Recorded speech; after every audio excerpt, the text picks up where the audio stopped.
In 1968, a linguist sat down with a group of women in San Francisco and asked them to finish the same sentence twice. Once in English, once in Japanese. Same woman, same question, same afternoon. The two answers did not just differ, they contradicted each other. The sentence began, "When my wishes conflict with my family's." In Japanese, one woman finished it with, "It is a time of great unhappiness." In English, the same woman finished it with, "I do what I want." Nobody had coached her. She was not performing for anyone.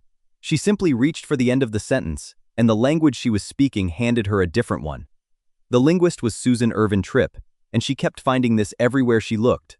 Ask the same bilingual person to describe a picture in one language, then in the other, and the stories changed. In Japanese, the stories filled up with family, duty, and other people's feelings. In English, they filled up with independence, ambition, and one person pushing forward alone. It looked less like translation and more like two different people taking turns, which raises a question you cannot really unask. If you speak a second language, is there a second version of you living inside your head? Decades later, researchers stopped relying on unfinished sentences and reached for the standard tool of personality psychology. The Big Five: openness, conscientiousness, extroversion, agreeableness, and neuroticism. It is the same test used to measure the traits that are supposed to stay stable across your entire life. Stable is the important word there. Your personality is not supposed to move much after your mid-20s. So a team led by Naren Ramirez Esparza gave that test to Mexican-American bilinguals, twice, once in English, once in Spanish. If personality is truly fixed, the two sets of scores should have landed almost on top of each other. They did not. In English, the same people came out more extroverted, more agreeable, more conscientious, and not in a random direction. The English version of each person drifted toward the American cultural average. The Spanish version drifted toward the Mexican one. Researchers call this cultural frame switching. A language never arrives alone. It comes bundled with the people you speak it to, the rooms you learned it in, and the unwritten rules about how loud you are allowed to be. Speak the language, and the whole bundle comes with it, which is a tidy explanation with an obvious hole in it. Maybe nothing is changing inside at all. Maybe you are just being polite. To settle that, you would need a measurement a person cannot fake. So the psychologist Catherine Harris wired bilingual volunteers to a machine that measures the sweat on their fingertips. It is a crude, honest instrument. When something hits you emotionally, your skin conducts electricity slightly better, whether you want it to or not.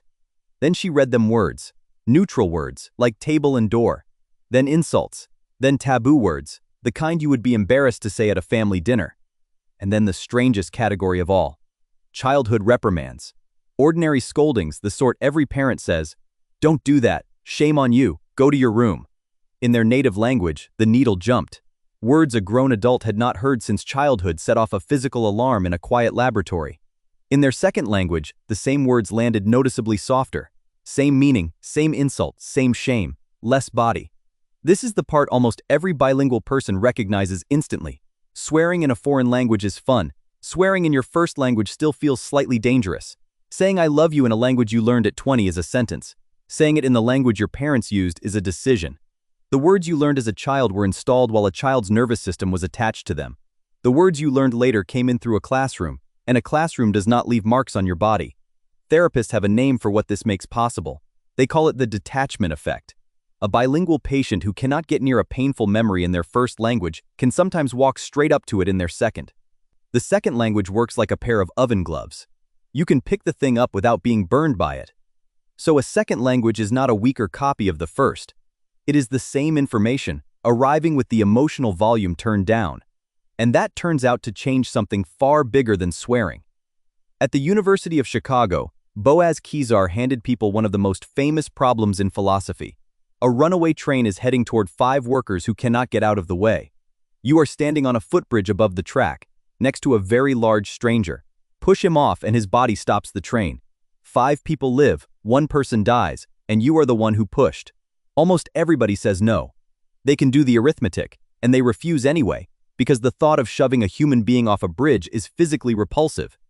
Then Kezar's team asked the exact same question in the participants' second language. The number of people willing to push went up sharply. Nothing about the dilemma had changed. The only thing that changed was the language it arrived in. With the emotional alarm turned down, the arithmetic got louder. And it is not only trolleys. Describe a gamble as a chance to lose money and people run from it. Describe the identical gamble as a chance to keep money, and they take it. That is the framing effect, one of the most reliable irrationalities in human psychology. In a foreign language, it shrinks. People become steadier, more willing to take a good bet, less spooked by the wording. Sit with that for a second, because it is strange. You can become more rational by thinking in a language you are worse at, which leaves an awkward question hanging. If one version of you is calm and calculating, and another is warm and reactive, and both of them are you, which one is making your real decisions? Here is where the story gets more honest and more interesting. Nothing is being swapped out. Your traits are not deleted at the border of a language. What changes is which parts of you the moment can reach. Think of your personality less as a statue and more as an orchestra. Every instrument is always there. The language just decides which section gets pointed at. That is why the effect is strongest in people who learned their second language later, in a classroom, far from home. Two languages learned side by side in childhood are wired into the same nervous system, and the gap between them mostly closes. The split is not caused by the words. It is caused by the distance. There is a second force at work too, and it is less flattering. In a language you have not mastered, you are simply not able to be all of yourself. Your jokes arrive late. Your best word does not come.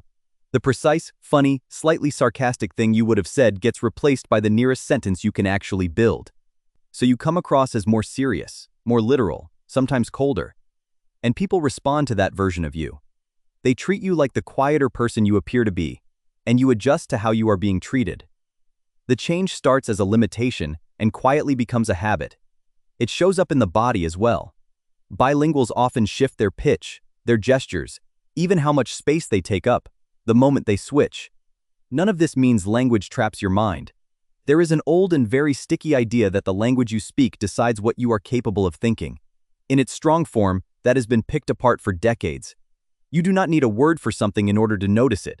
But the weaker version keeps surviving contact with the evidence.